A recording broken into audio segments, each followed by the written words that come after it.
Hey, today we're going to be talking about the Hampton Court Palace. My name is Jordan and I'm going to be discussing the history as well as the size. My name is Madison and I will be talking about the architectural style and the gardens. And I'm Ali and I will be talking about the location and room features and decoration. The Hampton Court is located southwest of London. The Hampton Court was originally a large barn and then it was eventually a courtier's country house. The Knights Hospitallers of St. John, Jerusalem acquired the manor of Hamptons in 1236 and used it as a grange, which is the center of their agriculture estates. By the 14th century, the Hampton estate sat between the royal palaces at Sheen and Byfleet. After the accession to the English throne, King William III and Queen Mary II decided they wanted to rebuild the Hampton Court. The work began on the building in May of 1689. During the rebuilding of the palace, William died. He ended up spending $200,000 in total on the palace. From the 1760s, the palace was divided up for grace and favor. Residents were given rent-free stays because they had given great service to the crown or country. As for the size of the palace as a whole, it is hard to say how big it was. The Great Hall alone was 106 feet by 40 feet by 60 feet. The apartments in the palace varied in size, ranging from 12 to 14 rooms. Some of the apartments had no more than 4 rooms, but the biggest apartment had nearly 40 rooms. In 1838, Queen Victoria decided she wanted to open the palace to the public. In the 1980s, more attention was given to the way people saw the buildings. Exhibits were made and some improvements were made to the state apartments. In 1986, there was a fire that damaged a large part of the king's apartments.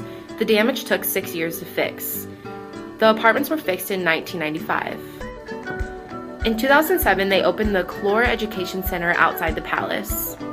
Hampton Court was originally built as a Tudor-style palace by Cardinal Wolsey, and even more Tudor architecture was built by King Henry VIII. He was also the first to lay plans for the great gardens we see today. When King William III came into power, he redid the palace to rival Versailles, but the building stopped in 1694, leaving the palace in 2 distinct styles, Tudor and Baroque. Although the 2 styles were left there by accident, there is a harmony between the 2 with the pink bricks, making the palace still come together nicely. Many of these rooms are not open to the public. However, some of these rooms are a must-see if you ever go to Hampton Court Palace. The Great Hall is one of the largest and most greatest medieval halls, which is also one of Britain's oldest theaters. This room is expanded by a large decorated hammer beam roof, and walls are hung with Henry VIII's most splendid tapestries, which happens to be the story of Abraham. This room can be found going up into the left wing of the palace. The enormous hall has an arched roof made from the Irish wood. They say that it has a natural property of keeping cobwebs away. The Chapel Royal is a chapel that has been continuously used for over 450 years. The chapel was built in the 1520s by Cardinal Thomas Wolsey. It was later restored 150 years later in the English Baroque style by Sir Christopher Wren for William III and Mary II and Queen Anne. The ceiling of the chapel is rich, colorful, and is grand. The ceiling was made for King Henry VIII in 1535. The ceiling is one of the finest examples of the England vaulted ceilings. The ceiling was prefabricated in oak and then was painted and gilded. The bright color scheme was restored in 1847. The king and queens had a private pew that looked down on the main body of the chapel. This kitchen in England was built to feed the court of Henry VIII. These kitchens were made to feed at least 600 people twice a day. Between the construction started in 1530 and the royal family's last time visiting the palace in 1737, the kitchens were always a central part of the palace life. There were also chocolate kitchens that were reopened in 2014 for the first time in almost 300 years.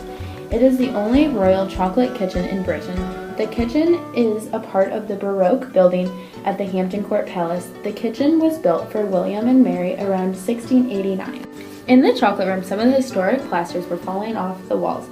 It was painted to match a color that it would have been when it was first built. The 18th century fireplaces in both rooms had some damage and rust, but they were repaired. The folding table in the room is an 18th century original and still works today. After 300 years, The only damage was one failed hinge that was restored. A grand staircase led to William III's state apartment. One of the walls had victory of Alexander over the Caesars. The guard chamber displayed a remarkable collection of weapons which are on the walls. The guards would have been stationed at the door. The official throne room had a chair of a state under the formal canopy. The next door was a little bedroom which had painted ceilings by Vireo.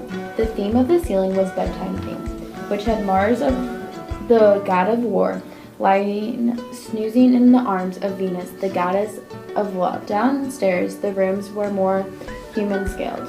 This is where William III really lived. It displayed his prized possessions and entertaining his favorite people. Stuart interiors were commissioned to recreate King Henry VIII's royal apartments at the Hampton Court Palace. This featured early-style oak and upholstery furniture for the Great Hall and the walls hanging for possession rooms. This re-representation was marked for the 500th year anniversary of King Henry VIII's coronation. This chair is one of the chairs that was in the Great Room. This is one of the X-frame chairs. This pomegranate wall hangings for the processional route.